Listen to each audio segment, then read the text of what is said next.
ocurrió un martes 19 de julio de 1971. La señora María Trinidad Ramírez Poblano cometió homicidio en contra de su esposo, un peluquero llamado Pablo Díaz. La señora María afirma haber sido víctima de constante maltrato, tanto físico como psicológico, por parte de su marido, durante varios años. Diariamente preparaba, según contaron algunos registros, alrededor de 200 tamales y luego salía muy temprano para venderlos, y sacar algo de dinero para mantener a los 3 más pequeños de sus 5 hijos. No solo ella había sido afectada, pues sus hijos también habrían sido víctimas de esta terrible situación. Fue pues, que ese mismo lunes 19 de julio del 71, ocurrió el homicidio. Ese mismo día, por la tarde, Pablo había propinado los ya recurrentes cinturonazos a los 3 hijos más pequeños de la mujer, dejándoles marcas en su cuerpo, y marcando aún más las de días anteriores, esas que ya no desaparecen. Cansada de este maltrato hacia ella y sus hijos, decidió terminar con esta situación. La noche del sábado 17 de julio de 1971, Pablo y yo nos pusimos a hacer los tamales para la venta del domingo.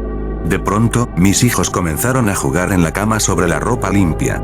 Él les pegó y me dio mucho coraje, dijo la detenida. Cuando el señor Pablo dormía, María, quien se dedicaba a vender tamales en la colonia Portales del entonces Distrito Federal, tomó un bate de béisbol y sin pensarlo 2 veces, le propinó 3 fuertes golpes a su cónyuge, quien ya no pudo recuperar el aliento para levantarse. Al ver a su marido ensangrentado e inconsciente, la mujer, con la cabeza fría y el cuerpo tembloroso, tomó la decisión más difícil de su vida. Descuartizar el cuerpo, meterlo en algunos costales de la Conasupo, que tenía para trasladar la hoja de maíz con los que envolvía los tamales, y tirar los restos en la calle. El escándalo se desató cuando algunos de los restos del peluquero fueron hallados a un lado de una casa marcada con el número 508, en la calle Sur 71A de la colonia Justo Sierra, al sur de la capital del país. Fue una sirvienta la que descubrió los restos de aquel hombre, quien confesó que movió el costal pensando que contenía pollos muertos, encontrando los restos humanos, por lo que dio aviso a las autoridades.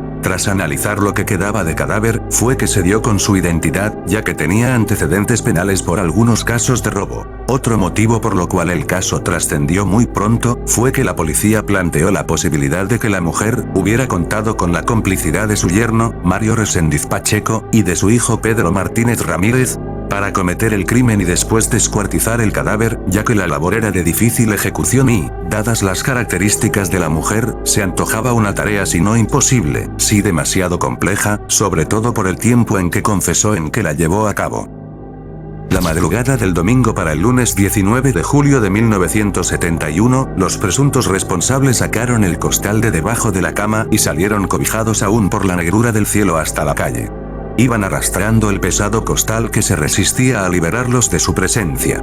Se dice que pactaron con un chofer para que los llevara a su destino, donde se desharían del occiso. Al interrogar a la camarera, esta confesó sin arrepentimiento su crimen, argumentando que su esposo llevaba años maltratándola junto a sus hijos y, más aún, cuando les informó que la cabeza del occiso se encontraba en un bote tamalero debajo de la cama de sus hijos, pues no había cabido en el costal. María Trinidad dijo a los periodistas que no era su intención destazar el cuerpo del hoy occiso y que todo lo hizo por defender a sus hijos, ya que Pablo los odiaba porque no eran suyos. En aquella época se especuló sobre la posibilidad de que María Trinidad hubiera usado la carne del cuerpo de su ex esposo para cocinar sus tamales, ya que había sido pública la noticia que había hervido la cabeza de su ex esposo en el bote de los tamales. Aunque en realidad, es que la cabeza estaba conservada en agua fría, para que no se descompusiera y despidiera mal olor. La declaración de la tamalera aún causa escalofríos. Dio 3 batazos al hombre, aún con vida le cortó las piernas con una cegueta, por lo que murió desangrado, y posteriormente cortó trozos del cuerpo con un hacha. El ruido no despertó sospechas, pues era el proceso que habitualmente realizaba para destazar los pollos, o pedazos de carne de res, con los que rellenaba los tamales que vendía.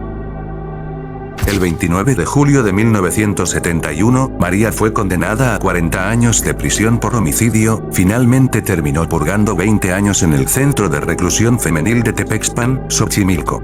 María murió en 1995 en Tequixquiac, Estado de México, a donde regresó tras haber cumplido su condena. De sus hijos, nada se volvió a saber.